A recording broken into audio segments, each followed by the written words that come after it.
All right, good morning, family. All right, Proverbs chapter 19. And we're going to, I believe, verse 6. And I apologize. I'm going to keep looking up. I'm in a different room today looking at a different screen. So it's going to look a little weird. Many seek favor from a ruler. Everyone is the friend of a person who gives gifts. Okay. The relatives of the poor despise them. Ouch. How much more will their friends avoid them? Though the poor plead with them, their friends are going. Aw. Verse 7. It's the same verse. I'm just reading in a New International Version. The poor are shunned by all their relatives. How much more do their friends avoid them? Well, I guess if your family hiding from you, then yeah. Though the poor pursue them with pleading, they are nowhere to be found. That's unfortunate. You'll notice some of the verses I just read and I'll be like, going to the next verse. To acquire, okay, I'm gonna go back up to that one though. With that one, for people who are poor, and once again, I always check the stuff yourself, but that's why it's so important when you have a heart to help somebody. You can't assume everybody has friends or everybody has family that's looking out for them. So even if it's someone that's not your same race or culture or ethnicity or religion, if the Holy Spirit is leading your heart to help them and they're and you can help them, then what a blessing to be able to help people who may not have anybody else to really help or support them. Okay, verse 8. To acquire wisdom is to love yourself. People who cherish understanding will prosper. The other form of that verse goes, the one who gets wisdom loves life. So one version says to acquire wisdom is to love yourself. That's, I think, King James Version. The New International Version says the one who gets wisdom loves life. Those feel different. The one who cherishes understanding will soon prosper. Now that part matches on both of them. People who cherish understanding will prosper.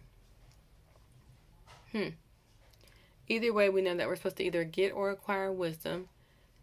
And it shows that that's the way of showing that you love life. Even if we put those verses together, to acquire wisdom, to get wisdom shows that you don't just, that you love not just life in general, but that you love your life because you're living, now I'm adding my part, because you're living in the wisdom that you've received. So now you're making better choices because you're going by wisdom and you're not being pushed to and fro by every wind of doctrine or people's opinions, but you're standing on wisdom, and so that you can really enjoy your life because you're not just haphazardly doing anything or just jumping outside of God's will, but you can have a good life knowing that, okay, I'm doing things to walk inside the will of God for my life. And it says those people will cherish, who cherish understanding will prosper. So to have wisdom and then to get an understanding. And I believe that's what, wisdom is the fear of the Lord, but the understanding of how much He loves us. And like once we've talked about it a lot of times, not the scary fear, but that reverential, like I'm marveling, like, wow, fear. That comes when you just are just like, wow, God really loves me. Like in the midst of all I'm going through, He really, really, He loves me. And even when I don't feel lovable or I'm not loving, He's not fazed by my moods or my attitude. He still loves me. Now that's going to impact how I interact with Him, how I'm grateful to Him or appreciate with Him or able to worship Him or show His glory. But He still loves me anyway. It's like, wow. All right, verse 9. A false witness will not go unpunished and a liar will be destroyed. And we had a whole session talking about lying. And I'm telling you, the book of Proverbs, like just when you think, okay, whew, got past that verse, that it'll come right back on you. Like, didn't we just talk about this? But I love how even in good instruction, it spirals. You keep coming back to it over and over again because you want to be able to use it and learn it. And so it's just that reminder that false witness, the liar, the one who lies, you're not going to get away with what you're doing. And your lies will destroy not just things, you. you. Verse 10. It isn't right for a fool to live in luxury or for a slave to rule over princess. Sometimes I think about how my kids will be watching YouTube and they'll be like, Ma, he got 5 million hits. He got so and so money. And I'm like, okay. And I'm like, what did he do? He was like, well, he make all these videos where he, like fill pools up with Jello and jump in. And I'll be like, okay. Ma, he got a nice house. He ain't number 20. I'm like, that's great. We don't hate on nobody. We want people to have, good things in life. But when you talk about it's not right for a fool to live in luxury, this verse is just saying, like,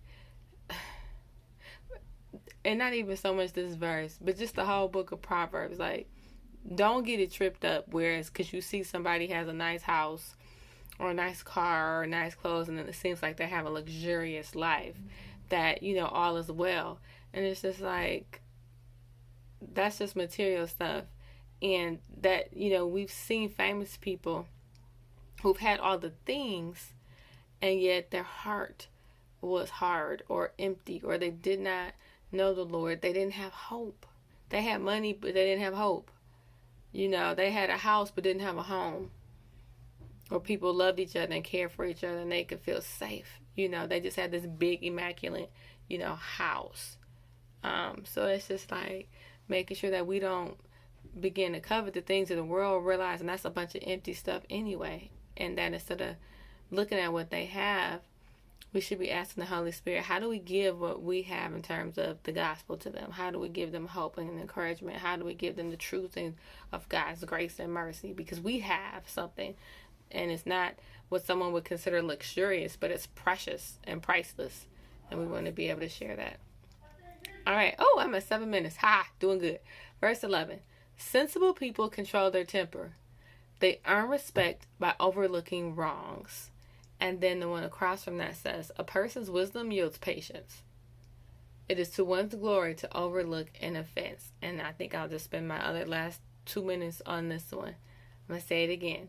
Sensible people control their temper. They earn respect by overlooking wrongs. Controlling your temper. Earning respect. Respect is earned. We live, if y'all working off that theory that my kids need to respect me because I'm the person in charge, I pay the bills, y'all, if you're an actual parent, that's not going to really always happen. We kind of earn respect. Yes, they should. But our society has an issue with authority right now in general. But just knowing that, okay, you have a part to play in this. If you want somebody to respect you, then act respectable. You can't be just, I was finna say, no, I'm not going to use that term because that's good. But you can't be showing out and flipping out and snapping and just wilding out on people. And because they do, especially when they do little stuff, and then you just turn up like huge off of stuff like, oh, I know she didn't. Like, for example, I put myself out there. I've had like probably 3 or 4 different last names, like legitly. So ain't no point in me getting mad if somebody call one of my students from 20 years ago says the name I had that years ago, Miss So-and-so. What am I going to be offended for? Well, that's not my name anymore, and I was mad now. No, that was the name I had when I was a teacher. Ain't no point in getting offended. If someone make a comment about something, it shows that I'm a sensible person if I can overlook that, And sometimes we're offended because it's like a huge offense and someone is like being blatantly, whatever. Just really, they know they're wrong. They're intentionally trying to hurt you or upset you or offend you. And then there's a lot of times where it's just miscommunication. And a lot of times people are just unaware of their own. Like, okay, I know you just said that wasn't funny to me. That wasn't cute. Or, I didn't appreciate being cut off like that. I was trying to explain something that was kind of offensive to me. But being able to, a sensible person can control their temper. You don't have to wild out. You can acknowledge that you didn't like something without having to, my boss sometimes go, okay, watch, is you going to talk with your hands, Miss Williams? And I'm like, no, sir. And I know that's his way of saying, okay, Shan, be sensible with this. I know you have a strong, passionate opinion. Be mindful of how you present it. And it's just like, so I'm thankful for people in my life, that just be like, okay, And that verse says, a person's wisdom yields patience. Sometimes wait it out. And I'm at my 10 minutes. But it says just wait it out. You don't always have to respond automatically, especially when you've been offended. It's probably best that you don't respond. Because if you respond in the midst of being offended, you're going to have like an emotional response. Because you're just like, what? You may either feel like threatened. You know, they talk about fight, flight, or freeze, where you get in this panic, stress situation and your brain is just like, what? Okay, so we're going to either fight, we're going to either run, or we're just going to lock up, you know, because your brain is just like, okay, where do I send hormones and chemicals to make things happen? You know, what do we need? And you can't clearly think. You literally, no, brain-wise, you can't. Because your brain is protecting your midsection, like rush the blood down, we got to do something. So you can't clearly think. So to respond in a moment of high emotion may not be the best time. In fact, we know it's actually not. So let that moment pass. Yeah, you got the comment on the tip of your tongue. Like, oh, I know she's not talking to me. Freeze. Remember when we was little and we played freeze tag? Be like, okay, freeze. For real, freeze, hold still.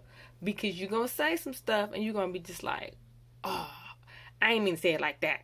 Or, yeah, I was upset, but ooh, that came off a little extra. Or, it's not even worth it. Like, not in that moment. Because 9 times out of 10, if they was trying to offend you, they just waiting to know if you took the bait. Because they was trying to. It was a trap. Trying to make you mad. Trying to see how you was going to pop off to get you off your square. Take your time. Sensible people control their what class? Temper. You're not going to get me to react. It's a trap. I don't know if I think it was in that movie, The Butler. And it's the scene where they have the people in the basement and they're like, look, we finna go to this place. It's all white restaurant. They do not like you. You're black. They do not want you in there. We're going to go. And they had whites and blacks who were, and they were training them. They're like, we're going to go in this restaurant. When you get in there, this is the stuff that's going to happen. So they was throwing stuff at them in the basement, you know, smashing stuff in their hair, pouring stuff on them, calling them out their names. And the people in the basement was just like crying, breaking down. They was like, listen, this is what is going to happen to you. They're going to intentionally offend you to get you to give up and leave. But we got to know what we're standing for. We're trying to make a change, you know, and we're going to be nonviolent. That's the whole point.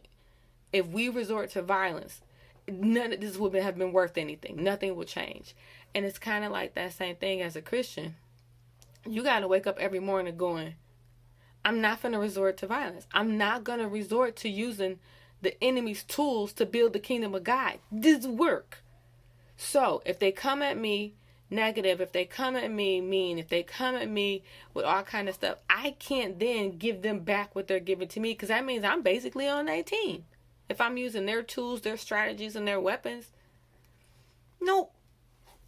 And it's hard sometimes when you know you've been offended, especially when the offense hurt your, getting your feelings, like, not them like angry, I'm frustrated, like, how dare you feelings. I'm talking about the feelings where you be like, oh, I know you didn't call me. I know you did not talk about my weight. I know. My daddy, bless his heart, would say stuff about my skin, and I would be like, you know what, Dad?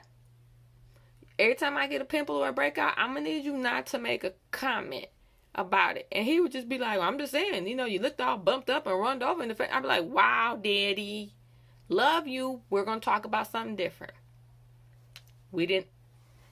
And I know this is my dad. He wasn't trying to hurt my feelings. My daddy loved me. But he would say some stuff and I'd just be like, why do you feel a need to say that? Like, I know you love me, but just because you love me does not give you permission to say stuff that's hurtful to me. And I'm not going to act like, because I'm grown, that stuff don't hurt. That stuff hurt just like when you're 14 and somebody crack on what you look like, your height, your appearance, your weight, whatever. You be like, look, now stop. Okay, I know. I see me every day. I was hesitant to come out here. So this is not what I need at this moment. But at the same time, being able to overlook that and like, okay, address it. I ain't say don't address it. You can address it when you're in a calm state, in the mindset of remembering, okay, I'm not trying to, come back at this person in a vengeful way, but I do want to inform them. if it's someone who can be informed. Please don't waste your breath on somebody that you know ain't listening. My grandmama say, when somebody quit listening, quit talking. Just be like, oh, okay. If it's that type of person where you know all they're going to do is further offend you, don't set yourself up. If they set a trap, don't set an additional trap for yourself. All right, I'm going to stop now because I went 5 minutes past. I love you. Have a beautiful day. Not allowing people to trigger you. Looking over offense. Being a sensible person. Yeah. All right. Bye.